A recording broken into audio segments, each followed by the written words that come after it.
Si querés volver a escuchar charlas, entrevistas o columnas, ingresa a piensamáquina.blogspot.com y bienvenido al corazón de las palabras.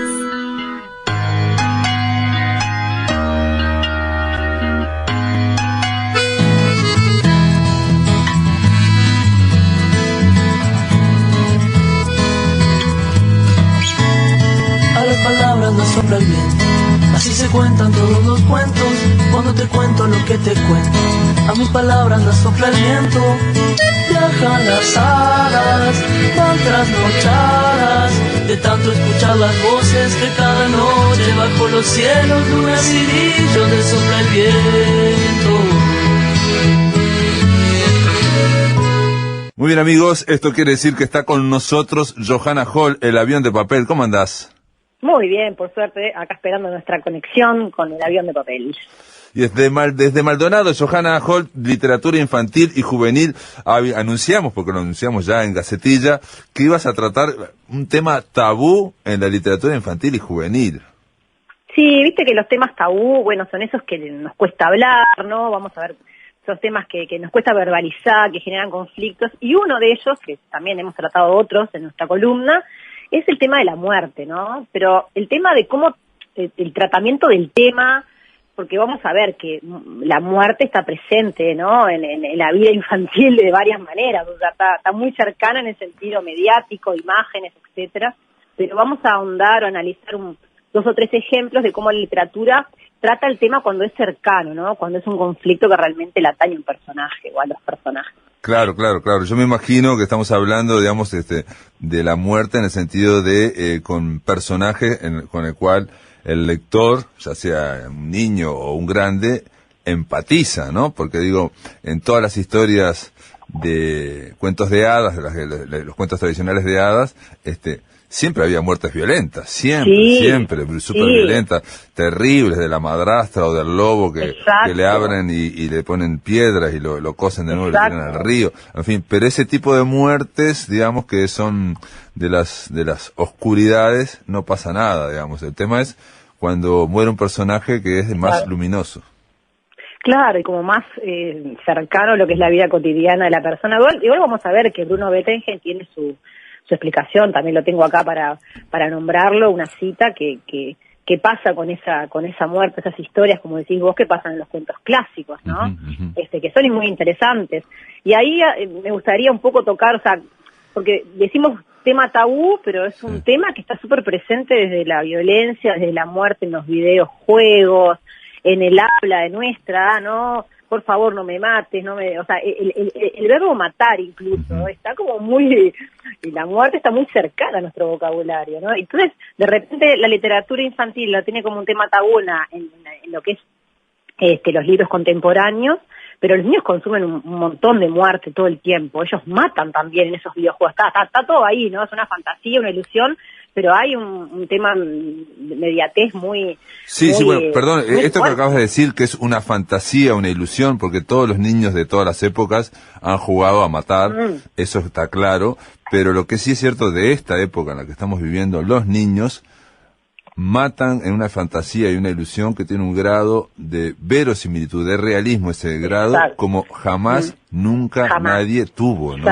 O sea, yo no sé si has jugado videojuegos, yo he jugado muy poquitos, pero digo... No, yo jugaba al Pac-Man nomás. Bueno, pero estos de guerra, por ejemplo, estos que son de guerra o de francotiradores, es realmente, estás en primera persona, la cámara está en primera persona y va cargando y recargando, bueno, o los que matan... los más fantásticos que matan a zombies y otras cosas, son tremendamente truculentos y aparte con un grado de realismo, de virtualidad que muy reales, claro. Que lo estás viviendo. Lo están viviendo también como en grupo, viste que también se conectan y pasan hablando de eso también. Es impresionante la identificación que logran con esto y no poder separarse a veces, ¿no? De esa realidad que está ahí. Aparte, yo me imagino que el organismo, esto no lo sé, ¿no? Pero estoy seguro, pienso que el organismo, si alguien pusiera sensores en el cerebro y en todo el cuerpo, el organismo va reaccionando como si estuviera en ese campo de batalla o atravesando o tirando puertas abajo o volándole la cabeza a alguien, ¿no?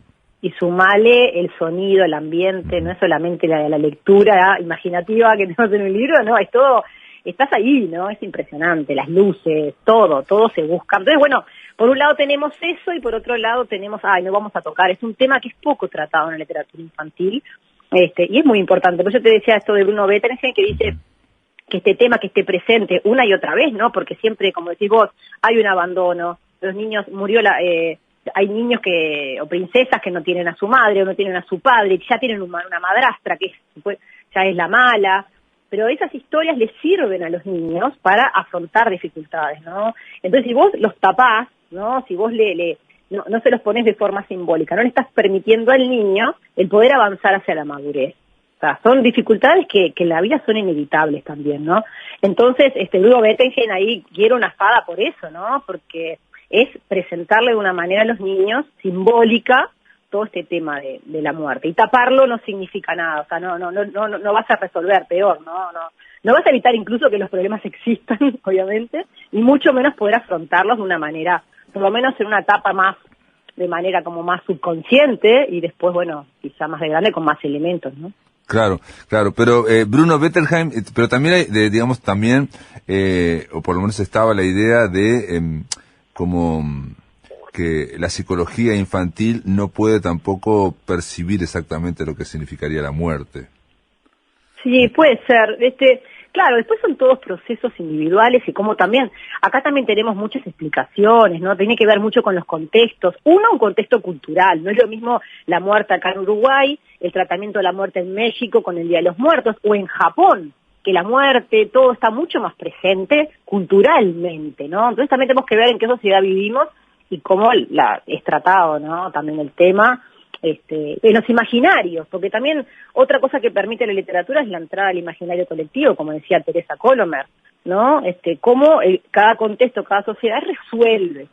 Y a veces se resuelve, se fue al cielo, se ha ido a descansar la persona. Cada familia tiene una explicación distinta también, ¿no? De un corte religioso, llamale, o más ateo, o más fisiológico, por así decirlo, porque la muerte es un proceso natural de los seres vivos, o sea que también, ¿no?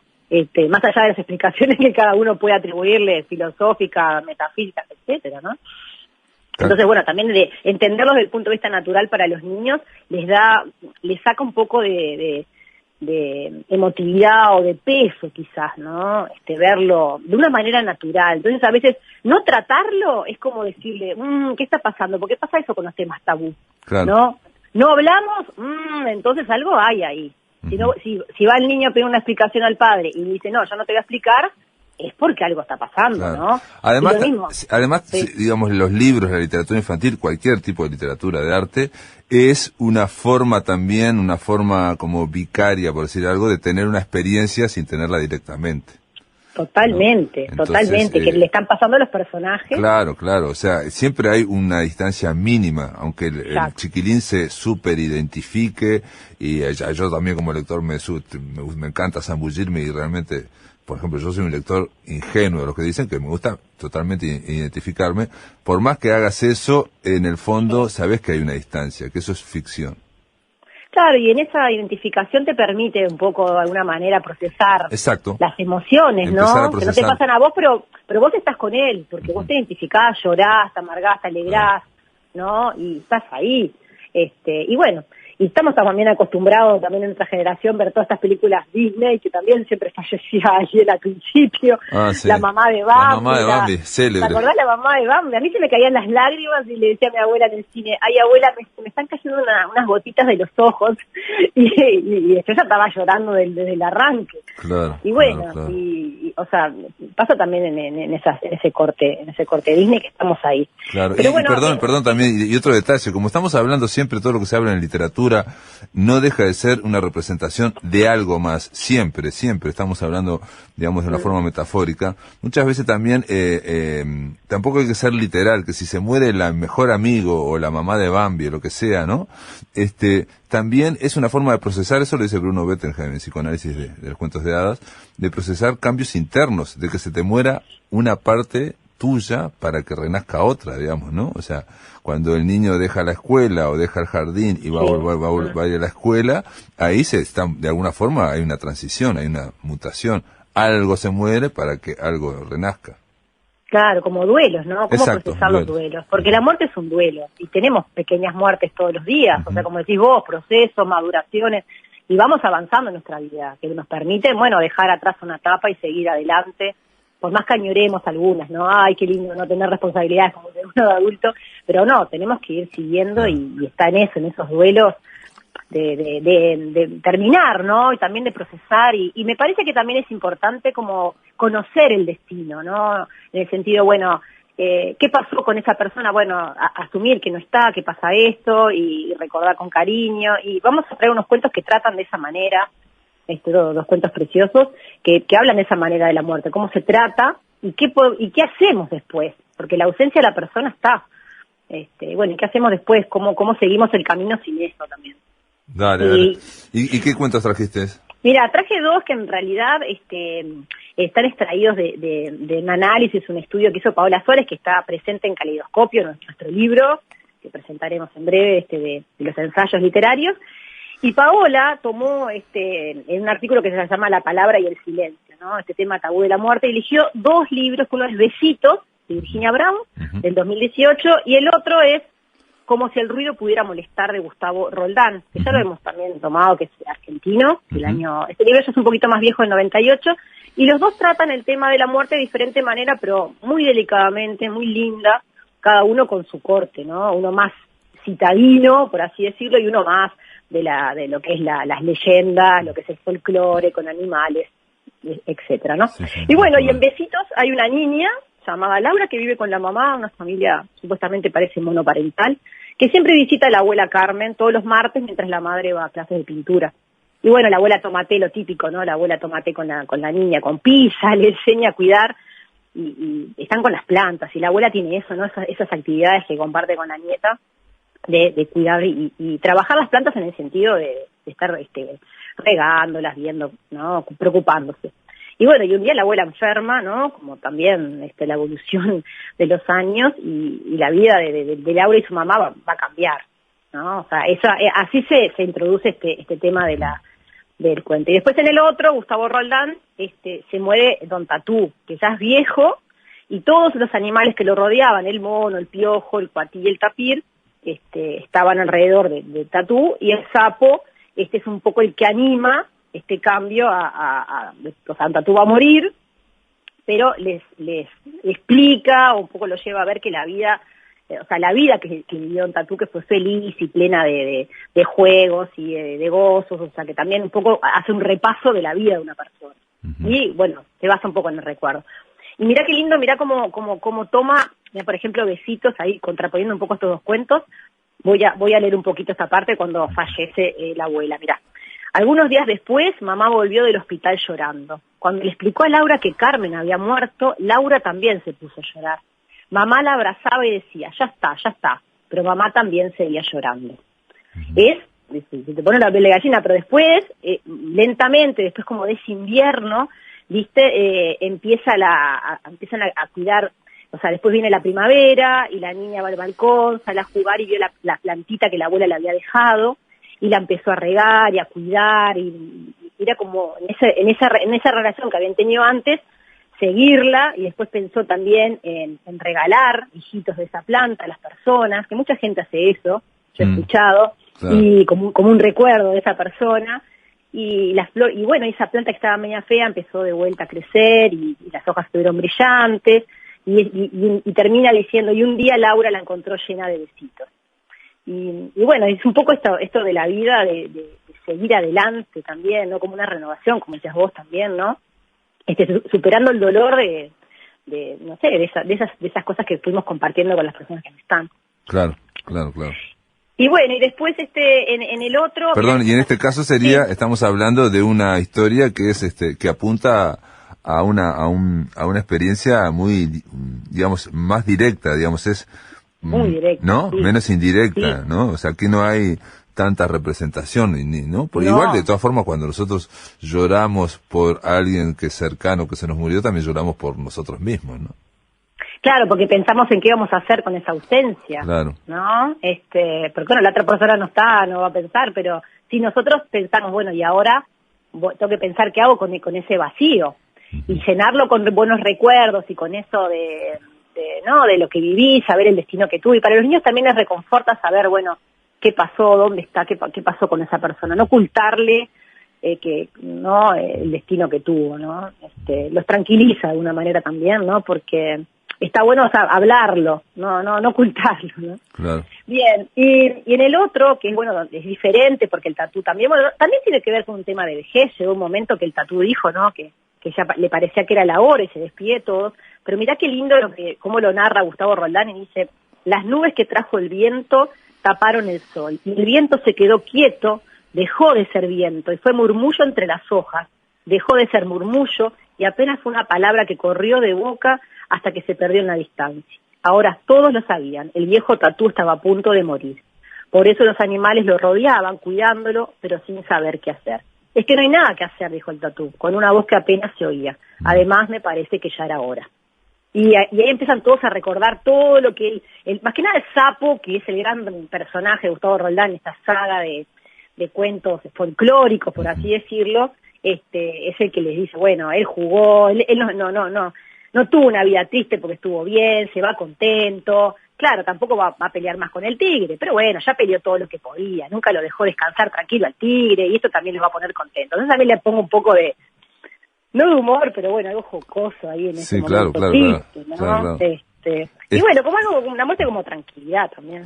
No, ahí en ese caso, digamos, tratar de desdramatizar la muerte, ¿no? Digamos, como un fin, ¿no? Como una especie digamos, de algo como un cierre, digamos, ¿no? Como un cierre. A una vida que si se vivió bien, bueno, no se vive, ese cierre no se vive como una forma dramática, ¿no? Como si alguien que muere muy joven, por ejemplo, ¿no? También, sí, que puede pasar, ¿no? Que puede pasar, sí.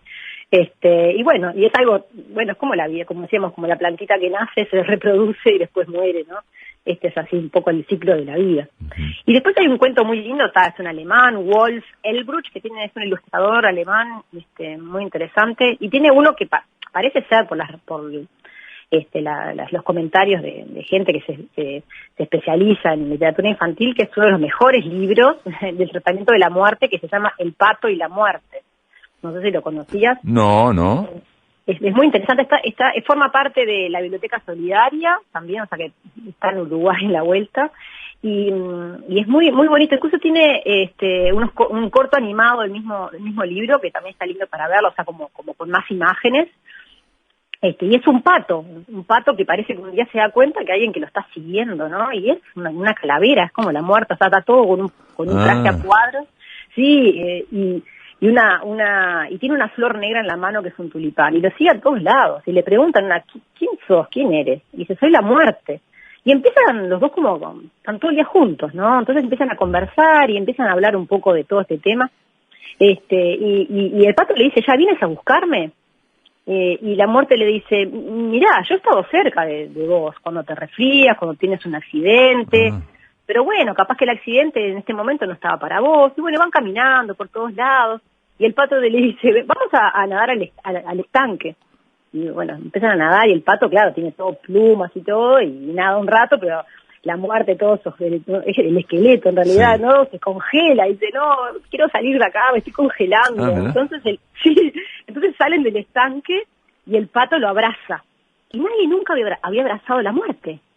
Entonces, y se duermen, ¿no? Después del abrazo se duermen, y se despiertan, y el pato dice, hoy me parece que no me he muerto. Y se levanta, y siguen los dos caminando. Y después hablan hasta del infierno, dice, porque el pato le dice, todos los patos dicen que si te portas mal y señala para abajo, te vas ahí abajo. Ajá. Bueno, no sé, eso depende, dice la muerte, no sé, como desmitificando un poco esa creencia. Sí. Y después se trepa en un arbolito y dice, y miran el estanque, y el pato se pregunta, ¿y cuando yo no esté, va a desaparecer el estanque? Y la muerte le dice, va a desaparecer para ti. Claro. Y bueno, y cada semana cada vez iban menos al estanque, bueno, caminaban, se tocó un poco el invierno, el frío, siempre un poco también a veces asemeja todas esas escenas más frías y más lúgubres, por así decirlo, con estos temas. Y bueno, y tiene frío, y el pato tiene mucho frío ahora, y la muerte lo abraza.